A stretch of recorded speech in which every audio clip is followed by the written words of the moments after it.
How's it going, everybody? This is Aaron the Pedantic, and today I'm going to be going over the Dragon Age RPG. I was going to say game, but that would be redundant. I'm going to do this as a crash course for players to give the people that are going to be playing in my upcoming game a little bit of information that they can just listen to if they want to, or watch, or whatever, and get a little bit of side notes here and there from me that they won't pick up by just reading the book. And some of them don't have the book available, so this will just kind of get them a little bit in the right headspace. For the rest of you, maybe you can use this as a way to tell, is this something that you're interested in? There's really not too much to lose out on because you can just get the quick start for free. It's a PDF, costs nothing. It's on the main website for Green Ronin.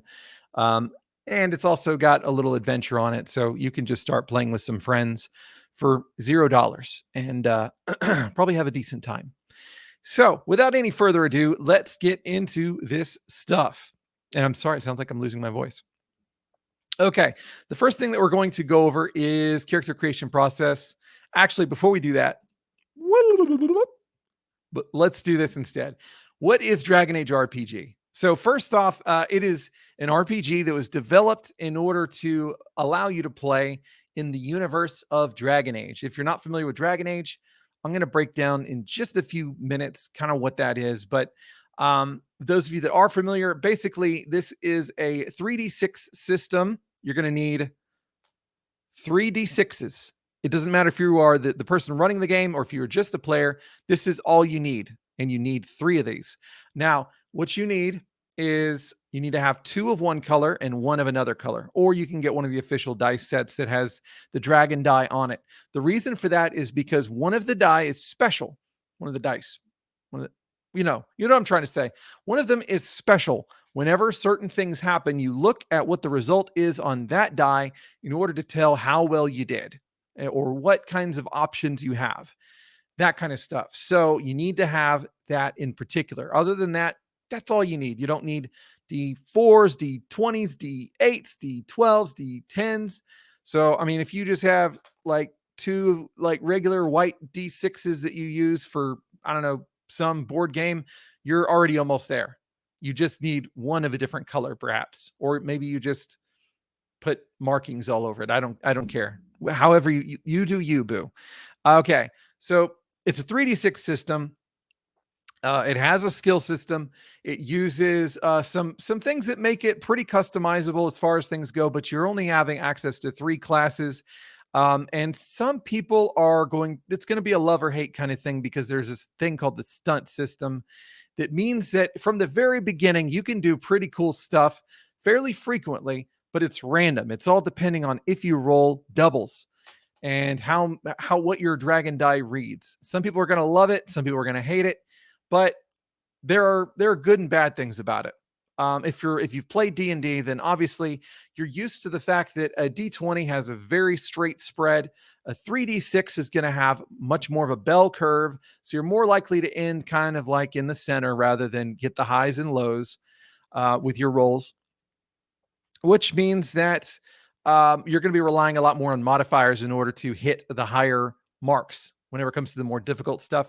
And a lot of that stuff is going to be hit by character progression. So some things are kind of gated in a way.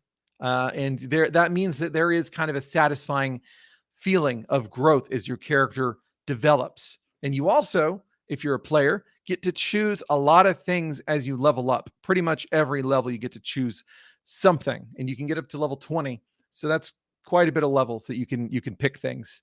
And pretty much every class feels like they have something to do that's kind of neat. So beyond that, let's talk about the world. So Dragon Age, the world is really the world of Thetis or Thetis. Thetis. I want to say Thetis. Thetis just sounds weird. And it is a dark world. This is not a game of happy-go-lucky fantasy at all. There's a lot of dark stuff in here. There's death in profound numbers. You're usually dealing with these creatures called Darkspawn that are out there killing all kinds of people all the time, infecting them with this thing called the Blight or the Taint, depending on how you look at it. If you want to avoid some jokes, call it Blight.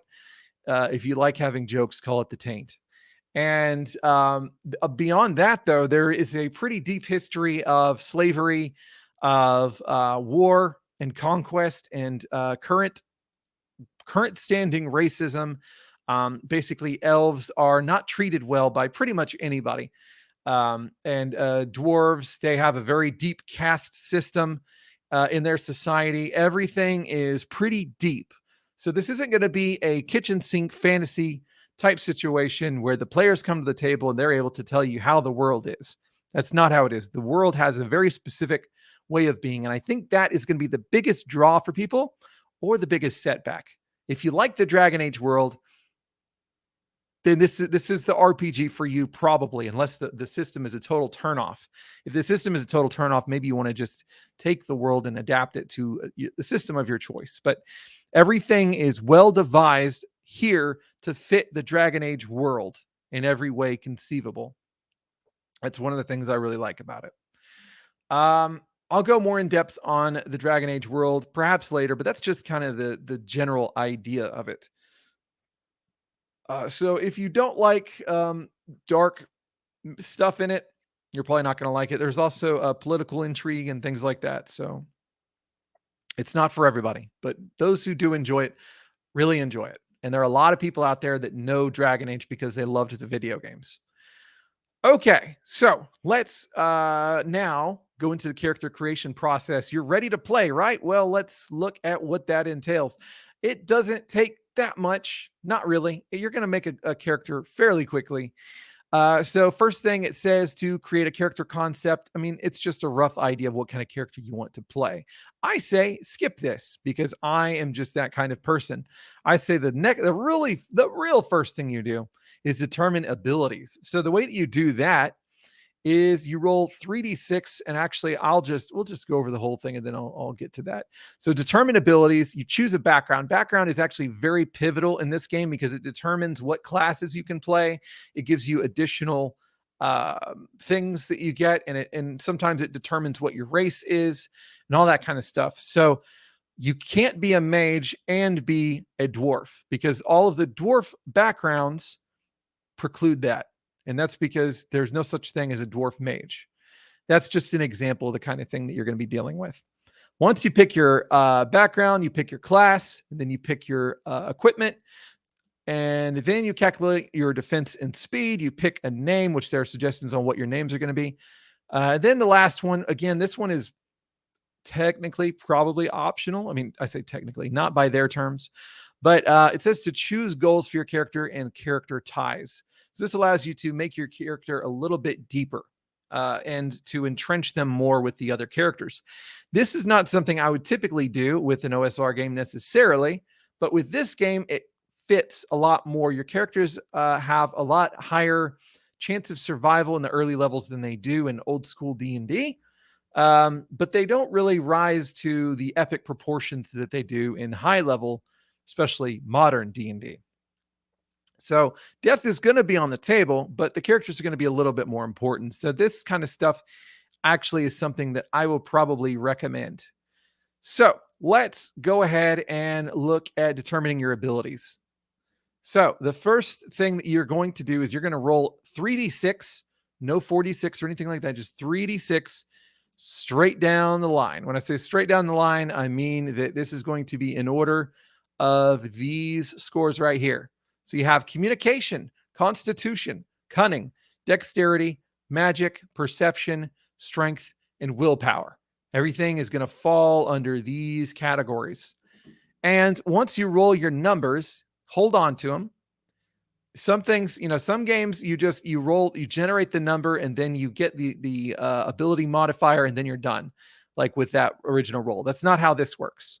You will hold on to those rolls forever, and you will keep the ability as you go along, because that's just how advancement works. So don't lose this right here. Don't lose that. So as you can see, your starting ability can range anywhere from -2 to 4, even though you're generating anything from a 3 to an 18. Now, as I said before, bell curves are a thing, so you're probably going to be kind of in the 9 to 11 range with a lot of them. You may get some 5s, some 6s, maybe some 14s if you're lucky, but usually it's going to be kind of in this average range. All right, so then once you do that, once you get that done, they tell you you have the option of swapping any two of these abilities so that way you can have something a little bit more like what you're interested in having as a character. So let's say that you get a character that is very high in communication, very low in strength, but you really wanted to play a warrior. So then obviously you're going to want to swap your communication for your strength and that kind of thing. So you do get a little bit of choice there.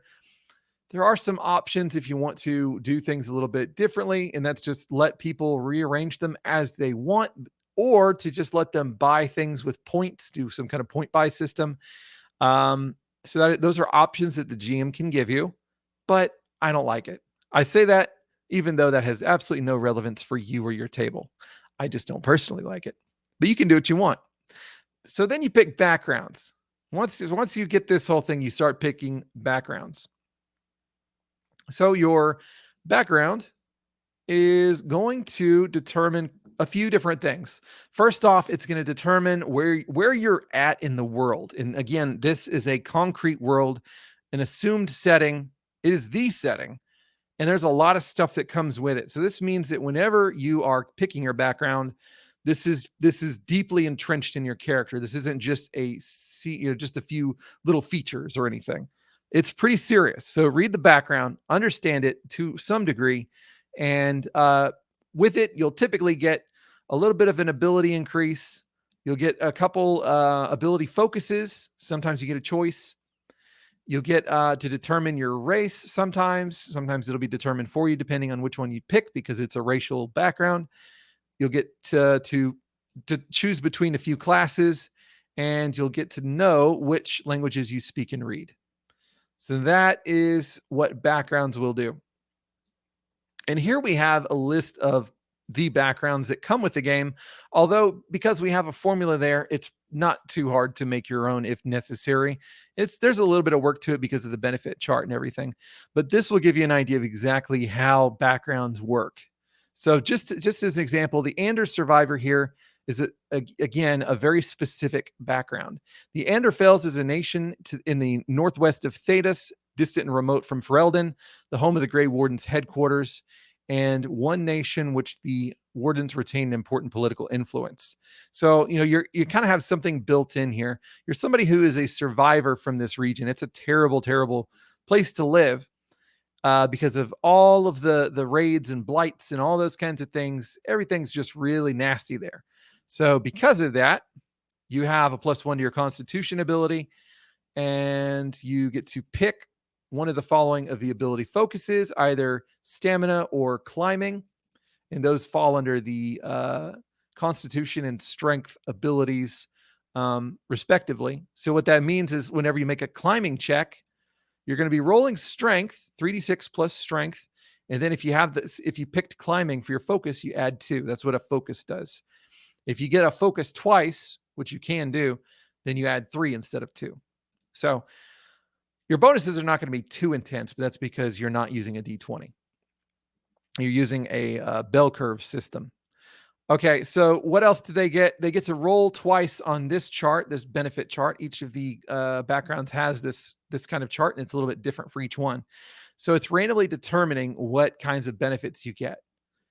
Some people might not like that. They might like to pick things instead, but this gives you a little bit of surprise kind of thing. So you see that they get a language. They can speak and read Ander and the trade tongue. So the trade tongue is the tongue that everybody speaks, otherwise known as the King's tongue by people in Ferelden. And Ander is, the language of those who live in the Anderfels. And it says here you can play either a rogue or a warrior. So right here, you're not going to be a mage. And that kind of stuff is going to carry on as you go along. And there are many backgrounds to choose from. You have Apostate. Apostate has very strong things involved with it because in this setting, being an apostate means that you are someone who is capable of magic, who is not belonging to the circle of magic, which means if you are found by the Templars, you're going to be in serious trouble. You're either going to be killed or you're going to be captured and either converted or turned into something that is pretty terrible, which is, I can't remember the name at the time, and that's going to bother me, but there's stuff to it. So you have Antivan Wayfarer. So this is again another nationality built into it. Most of them are. You have the Avar, which is a type of barbarian race that lives. Well, I say race, barbarian nation that lives on Ferelden. Same thing with the Chastened. You have the Circle Mage, which those are mages that are permitted by the Circle. They've gone through all the necessary things to help prevent them from being overtaken by demons. You have City Elves, which are often very oppressed and downtrodden. And for them, of course, Warrior or Rogue. Basically, if you have the Mage stuff, they typically fall under either Tevinters or Apostates or Circle Mages, basically. You have the Dalish Elf. The Dalish Elf, those are the proud elves that basically never succumbed to the tyranny of others. They don't live in the city. They live out among their people in kind of roving bands in the forests and things like that. And you have the Dwarves. The Dwarves have their own caste system. And there's a lot of stuff built into that. And they worship these people called paragons. That there's a lot. There's a lot here, and it's more than a crash course can really give you.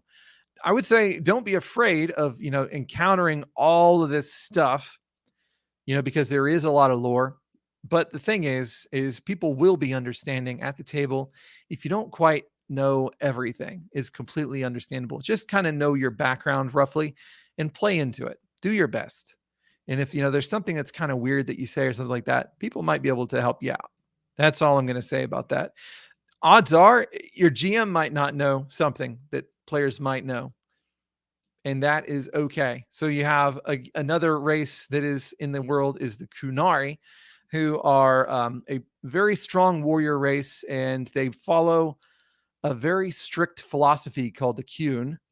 And it is they are very interesting to deal with. That's all I'm going to say about that. They're very interesting to deal with. If you want to look into it, there's a lot to look into there. Then the Tal Vashoth are basically the Qunari who refuse the Qun and went off, and they often are mercenaries and things like that. So they're the ones that you're probably going to deal with in the mainlands that don't have the that strict philosophy and military culture that those of the Qunari who follow the Qun are. Okay, so those are backgrounds. And I also didn't really go much into Tevinter. Really, the whole idea about Tevinter is it's a mage nation that used to take over and enslave people all the time, everywhere. They still kind of maintain the slave trade now inside different pockets and different areas of the different nations. So it's possible that your characters may get abducted by slave traders at some point, and they would be from Tevinter, very likely. So yeah, that's just a kind of a crash course on that. So as far as the classes go, you have 3 classes, as I said. Important things to just, we have a level system. It goes from 1 to 20. I don't know why they put this here, but it's fine. They have levels 1 to 20, 1 to 5 roughly being for beginners, 6 to 12 being middle levels, and 13 and up being high levels. As you level, every time you level up, you get what's called an advancement, and you want to count how many you spend in each one, because basically, as you can see here, improving a low ability rating only takes like 1 advancement. Whereas 6 to 8, improving up to that range takes 2. And then from 9 to 12 takes 3. So you can level that stuff up as you play along. There are all kinds of other stuff that you'll get as well. Basically, the things that you're going to get as you level up is you're going to get an extra 1d6 plus your constitution in hit points from levels 1 to 10. And from 11 to 20, your health increases just by your constitution ability. You get an advancement point. When it's an even number level, you have to spend it on a primary ability, which we'll get to. Whenever you gain an odd numbered level, you must spend it on a secondary ability. So we'll get to that whenever we get to the classes. You always get to pick 1 new ability focus, and it's going to depend on, again, primaries on even numbers and secondaries on odd numbers. And once you turn a level 11, that's whenever you can pick a focus twice in order to increase it from +2 to +3. And on top of all that, you get the class powers for your new level. So you're always going to get a pretty decent amount of stuff. As far as XP growth, XP starts out getting level ups every 2,000 XP, and then it goes to 3,000 XP, and then every 4,000 XP. And then I think it's done after that. So it's fairly consistent. And how much XP you get is determined by how difficult the encounter was. And it usually ranges between like 150 to 450. I'm quite sure. Once you turn level 6, you start getting to the point where you can have specializations. And these are some things that add a little bit more flair to your classes as you go along. And those things, if people have played the video games, they'll know kind of what the specializations are, like Reaver, like Templar, like Spirit Healer, like Berserker. Those kinds of things are specializations. Assassin, Shadow. They don't add a whole ton to your character, but they add enough, I would say. Okay, so we have the Mage here. This is the first class we're going to look at. And this is kind of the meat of what you're going to be looking at. So its primary abilities are Cunning, Magic, and Willpower. So these are the things that you're going to be able to increase on your even-numbered levels, both in putting an advancement to increase your score or to put in for a focus. Same, and then with secondary, you have Communication, Constitution, Dexterity, Perception, and Strength. Now, this is the first thing that's going to strike people as kind of strange if they've mostly played D&D. Starting health is 20 plus Constitution plus 1d6. That's a lot, because when we're talking about plus Constitution, that could be anywhere from, if you remember, -2 to +4. So you could be getting all the way up to 30 HP starting off as a magic user, or a mage. I'm sorry. Old school's drilled into me pretty hard. But that being said, things can do a pretty decent amount of damage. It's not exorbitant amounts of damage, but it's decent. So they also get Brawling and Staves, whatever you want to, Staves is probably the appropriate way to pronounce it, as weapon groups. Weapon groups, basically, if you attack with something that is not in your weapon group, you have a -2 penalty and you deal half damage. So weapon groups are important. You don't want to not use your weapon groups. You can actually punch pretty well in this game. I'm not going to lie. Punches are not a bad way to go unless somebody has armor on, which works from a verisimilitude aspect pretty well. Okay, so just a rough look at what the growth of a mage looks like. So one of the first things that they get is this thing called Arcane Lance. So they can use their staff in order to project a missile, a magic missile, more or less, that they do an attack roll with using an Arcane Lance test. And it goes 16 yards. So everything is going to be in yards in here. So if you're used to feet, just get used to yards at this point, basically. And it does 1d6 plus magic damage. So your magic, it could do anything from, you're not going to have like a poor magic score and be a mage. So we're going to say anywhere from 1 to all the way up to 10 points of damage. This requires no mana points. So it may kind of strike people as like an attack cantrip or something like that if they've played 5th edition. It's not too terribly unlike that, I would say.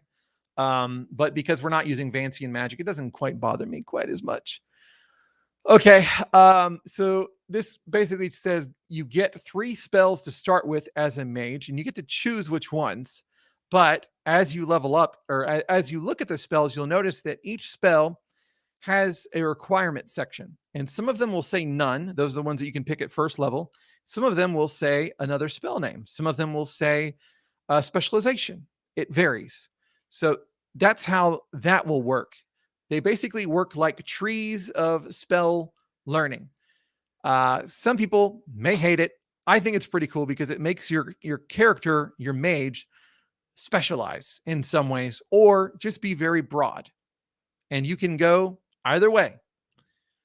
So you see you also get a talent in a few things. Talents we're going to talk about later. And then at level 2, you get a new spell. At level 3, and remember, you also get an advancement, you get a new focus. So you're constantly getting new stuff as you level up.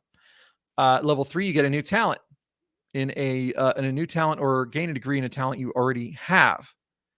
Level 4, you gain a new spell, and your arcane lance can go farther. Let's see, I'm sorry. You can cast a spell after hitting a foe with an arcane lance with a new stunt. We'll go over stunts in a little bit, but and then it keeps on going. New talent, new specialization, long lance, new talent, new specialization, new spell, new talent, power lance, new specialization, talent, new spell, talent, mana points. Basically, your mana point growth slows down at this point. New spell, new talent, new specialization, new spell, new talent, new specialization, talent, new spell. So it goes all the way up until you get to level 20. So you're going to be growing and getting something at basically every level. And that's something that most of the players that I've had really appreciate is, you always feel like you're getting a little something new. And that's kind of neat. How new? That's a topic of debate. So the rogue, it does roguey things. You're probably familiar with what a rogue should be. Primary attributes: communication, dexterity, and perception. Secondary is going to be constitution, cunning, magic, strength, and willpower. Starting health 25 plus constitution plus 1d6. So they're going to start with a little bit more than your mage.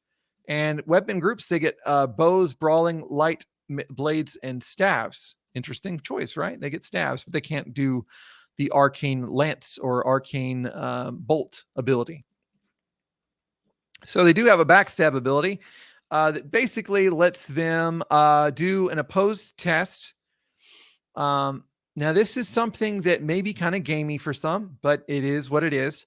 Basically, in order to do a backstab, what you do is you do a stealth check versus their seeing check, which is dexterity versus perception, and then you use the foci as appropriate. If you win, you can use your major action that round in order to backstab instead of just a normal attack.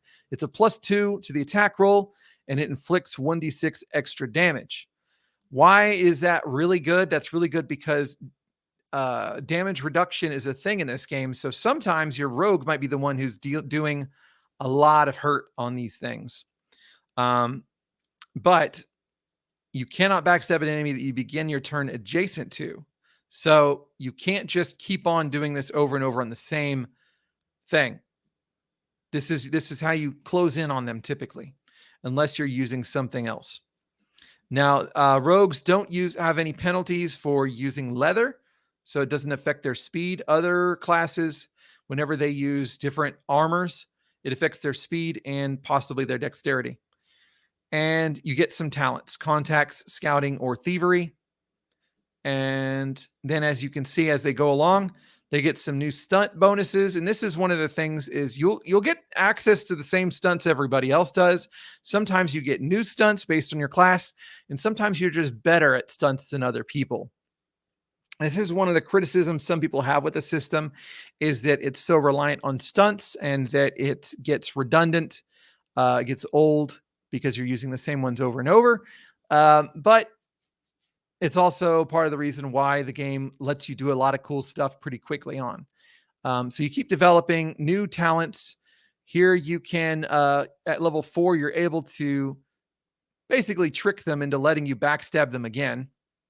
But lets you wrong foot your opponent. And it just kind of goes on. Again, we have at 6 and at 10, and at 14, and etc. You're getting new stuff for specializations.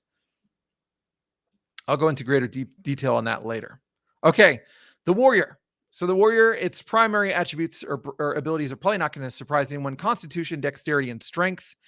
You have communication, cunning, magic, perception, and willpower is secondary. And starting health is 30 plus constitution plus d6. So they can pretty much get access to any weapons. They start with brawling, and they get to pick 3 others: axes, bludgeons, bows, heavy blades, lances, light blades, polearms, spears, or staves. So they get all those as options, and they get brawling. And they get to pick 3, including brawling. Like, additional to brawling. Sorry, I gotta say that properly. Warriors, they just get better at ass kicking. I mean, there's really not a whole lot more to say about that, but you do get to customize your warrior quite a bit because they get to pick the fighting style talents, and those things allow them to do unique abilities, especially as once they get into the deeper levels of them. So they will kick a lot of butt. Um, they're pretty cool. I like warriors just overall in almost any game. All right. So I will do perhaps deeper videos on all of the classes and all of the stuff that you get and all that kind of stuff maybe later on. But for now, I'm trying to get you through character creation. So once you got your class and all that kind of stuff, you got your health. Now it's time to pick your equipment. So you get to get a backpack, a traveler's garb, and a water skin. And then based on class, you get to pick a few other items. Like if you're a mage, you get one weapon and a staff. If you're a rogue, you get a light leather armor and 2 weapons. If you're a warrior, you get heavy leather armor and 3 weapons. And if you choose a bow or crossbow, you get a quiver and 20 arrows or bolts. If you have the weapon and shield talent, you get a medium shield. And even beyond that, you also get money that you can use to buy more gear. Okay, so that gets you all of that gear and all that kind of stuff. Well, what about the rest of your stats?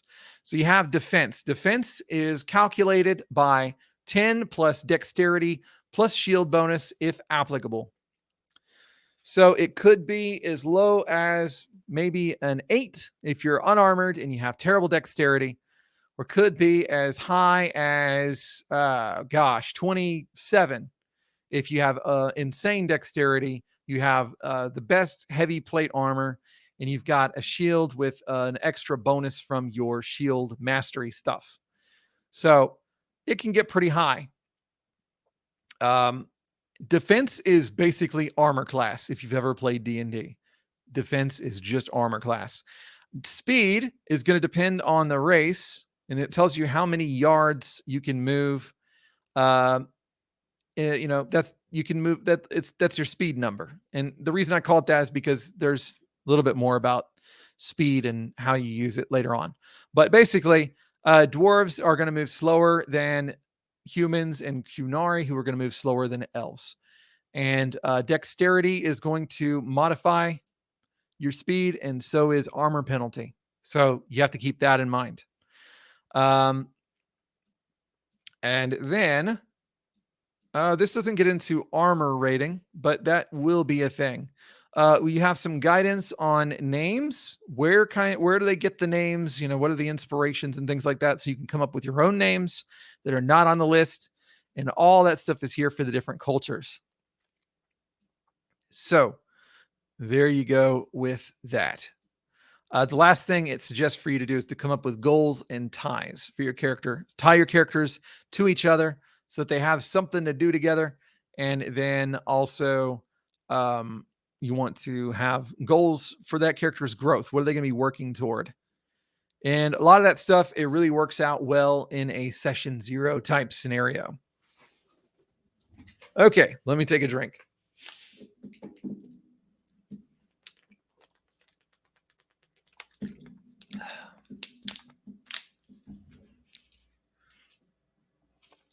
All right.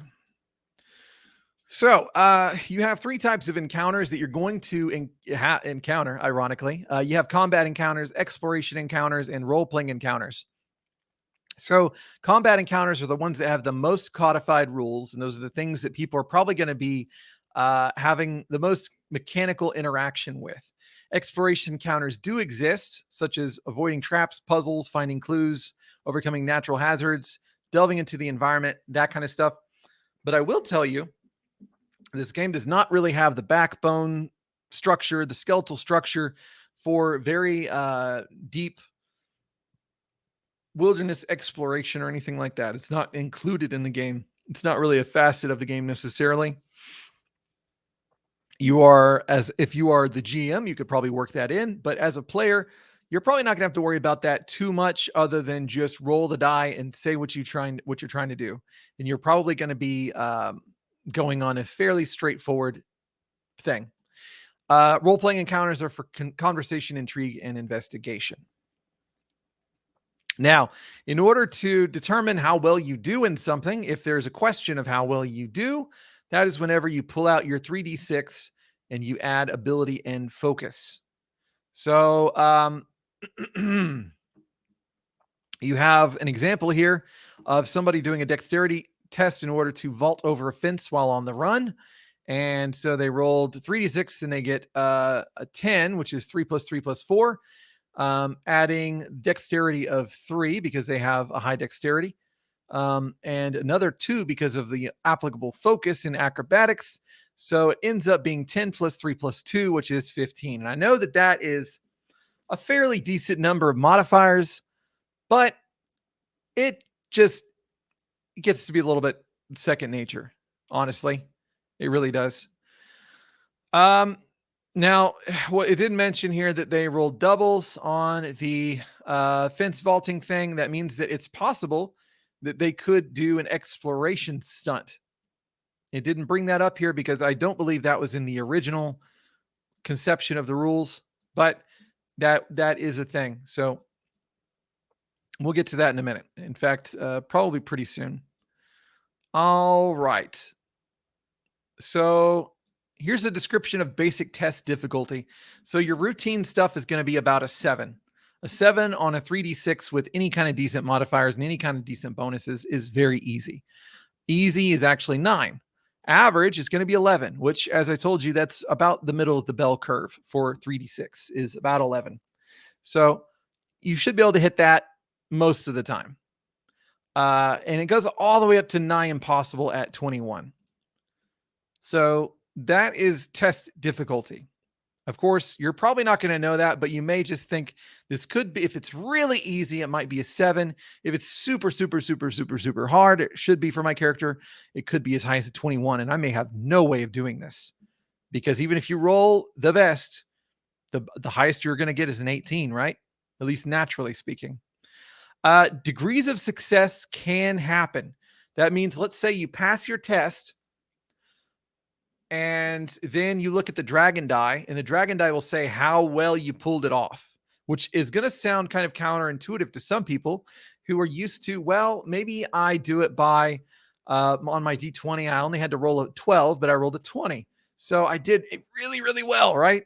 Well, in this case, let's say that you rolled a 13 when you were supposed to roll a 12, but your dragon die read a 6 on it. That means that you really pulled it off. So one of the things that's kind of interesting about that is it means that whenever these kinds of things happen, your dragon die gets very important. I think it's a pretty neat way of looking at it, and especially because you have a bell curve system. If you were making it so that rolling the absolute highest was how you do the really cool stuff, then that would only be like 1% of the time, because that is the chances of getting 3 6s. It breaks things down into narrative time and action time. Narrative time is really how a lot of exploration is handled, which is part of the reason that I kind of was suggesting that you really aren't going to be doing a whole lot of deep exploration necessarily. You can, but it's going to be mostly narrative, at least, and definitely by the way that the modules are written. Action time, you have rounds which are 15 seconds long each. You roll for initiative. If you've played D&D 5th edition, it is very much similar, except for obviously you're using different dice. And if you have a tie, then whoever rolled higher than the dragon die wins. So keep that up there. And if it's still a tie, whoever has the higher ability wins. As in, I imagine your dexterity, because initiative is a dexterity ability test. So everybody goes through their turns, and then you just repeat until everything is over. Pretty simple.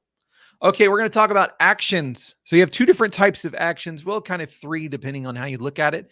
But as a person who is in a combat or a scene of some kind or whatever, whenever it's action time, then you get major action. You will get 1 major action. You get 1 minor action.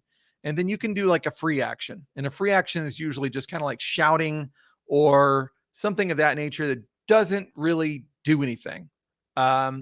Or maybe you're just dropping something. It's like not a big deal. That could be a free action. Major actions. And so notice that there's nothing about movement here. Movement is actually going to be either a major action or a minor action or both, if you're going to do both. So for major actions, you have all out attack, which is basically you're going to really, really try and hit them, but you're lowering your defenses in order to do so. Charge is going to be you can move half of your speed rounded down and make a melee attack with a bonus on your rolls. This is how you charge into battle. And you can use that in conjunction with something else later that I'll bring up, which is just the move minor action. So you basically move your speed plus half your speed and get a +1 on an attack roll. Defend, obviously you just get a bonus to your defense, but you're not going to be attacking. Heal. So this is something that should be interesting to people. Basically, you have to have bandages ready. That's the important thing. Do you have bandages ready? If you don't, then you need to ready bandages. But if you do, then you can, if somebody is adjacent to you, then you can go over, you can get to them and you can apply first aid to them. So you do a cunning healing check and they get an amount of health equal to the dragon die plus your cunning. And this is something that you can get better at. You can actually, with the right talent, you can make it such that you can heal as a minor action instead of as a major. Which means that you can have time to do something else. Maybe you can sprint and heal. Maybe you can cast a spell and heal. There's a lot of stuff that you could do, potentially. Probably not cast a spell and heal because you need bandages ready. But anyway, you get my drift. Okay, melee attack is just a melee attack. It's just what it sounds like. Ranged attack is just a ranged attack. Or you can run. So you can run, which that's double your speed in yards. So since I already said that as a minor action, you can move, which is equal to your speed in yards, then that means that you can run triple your speed by doing nothing but sprinting, which is running and moving. So as minor actions, you have this thing called activate. Now, activate is something that's going to correspond to different talents that you get based on styles and abilities and things like that.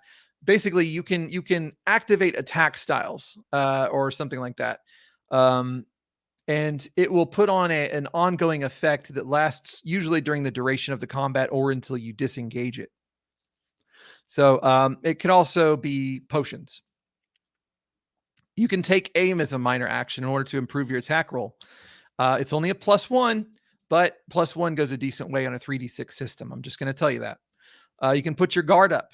So you have defense and you have guard up. Guard up isn't going to last as long. Defense lasts all the way until the beginning of your next turn. Guard up lasts until the end of the round. So it doesn't last as long and it's not as big of a bonus, but you could still attack and keep your guard up. So that's just something to think about. You could prepare an action as a minor action. So you could prepare to attack or something like that if they try to do something in particular that you don't like. So that's something that you can do. Press the attack is something, so you could attack someone and then you could press the attack as a minor action. And as what it does is you declare somebody that you're going to press the attack against them. So if they try to run away, then you can chase them up to your speed to pursue them and it costs you nothing.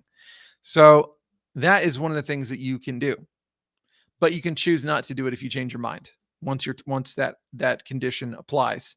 You can ready something by unsheathing, pulling out a potion or something like that, or you can put away something that's already in your hand at the same time. So you could use your ready to put away your bow and draw your sword at the same time.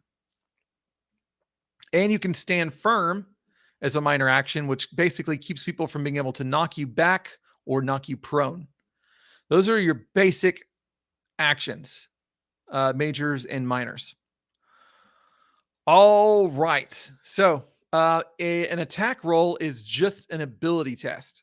So basically you have, it's based on the weapon group of the weapon that you're using. So you have, you can have focuses involved. So let's say, for instance, strength for heavy blades. So let's say you have a strength of 4. You roll your 3d6. Let me roll right now. Okay, so I got a 4, a 5, and a 2. So total that is an 11. And so I had a strength of 4, so that puts me up to a 15. And let's say I have the focus in heavy blades, so that puts me up to a 17 on my attack roll.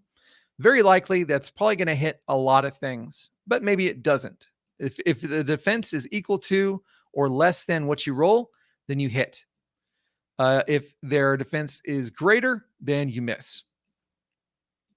Now, if I roll doubles and I miss, then I do not get to do any stunts. You can only do stunts whenever you succeed and you roll doubles.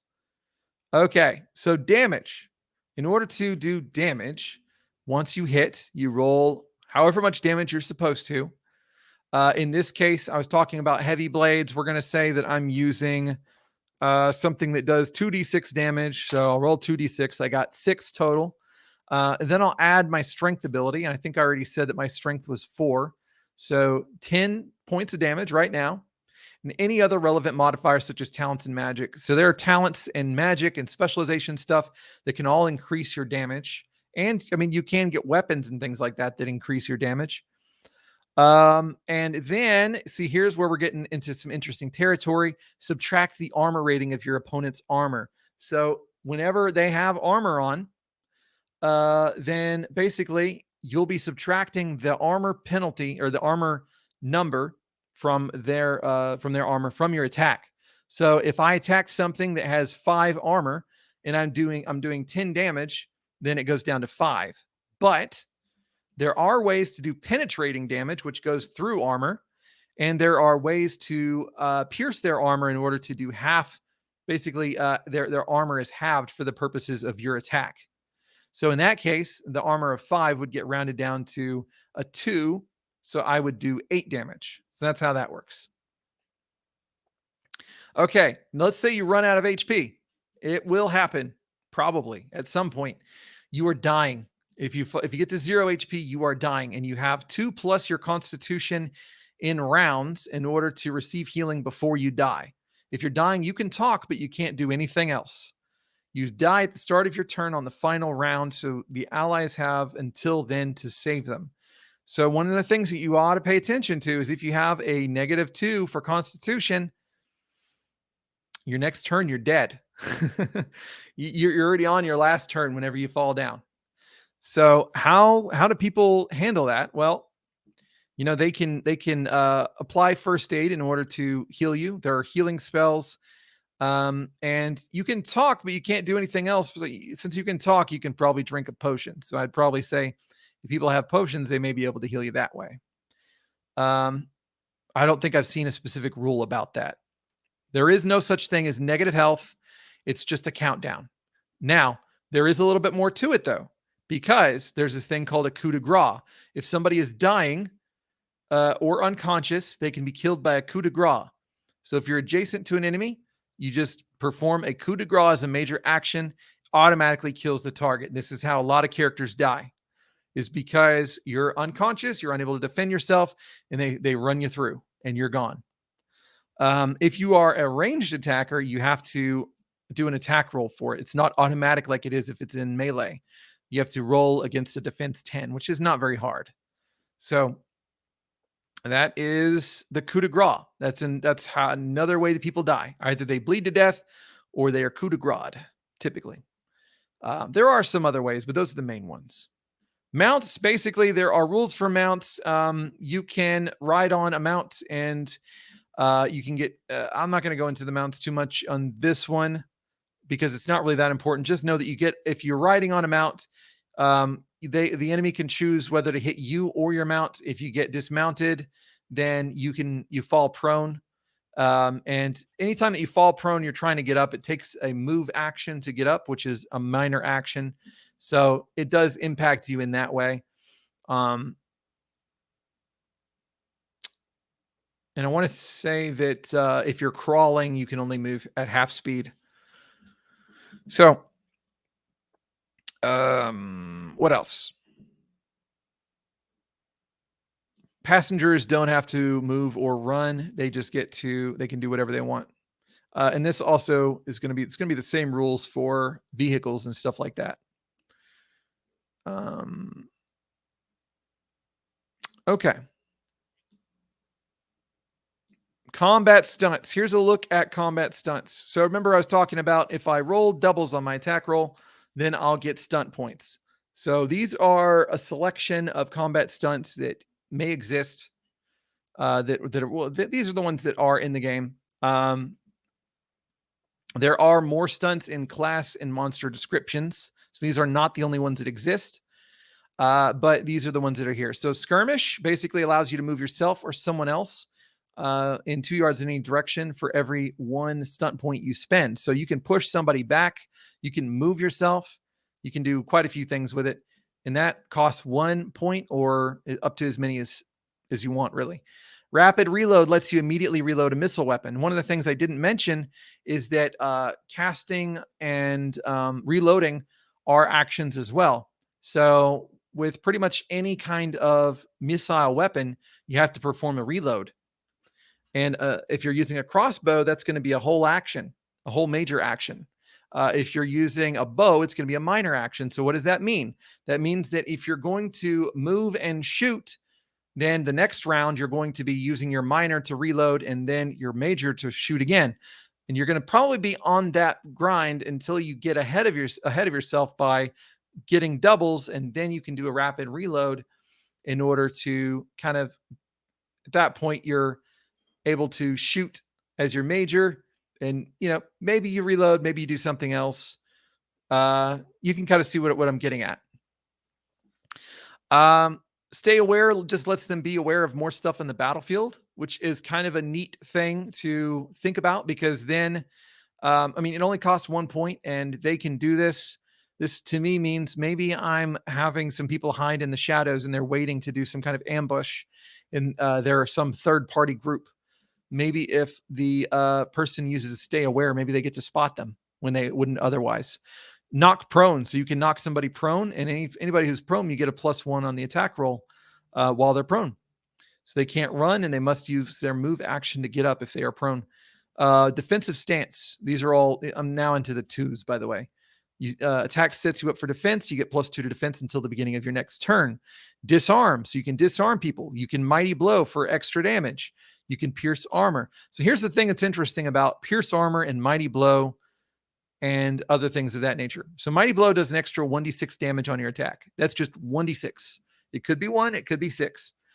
Pierce armor is going to half their armor rating versus this attack, because you find a chink in their armor. So what that means is that if you're fighting a creature that is very heavily armored, maybe they're wearing heavy plate, this may let you do an additional 5 points of damage you wouldn't get to otherwise.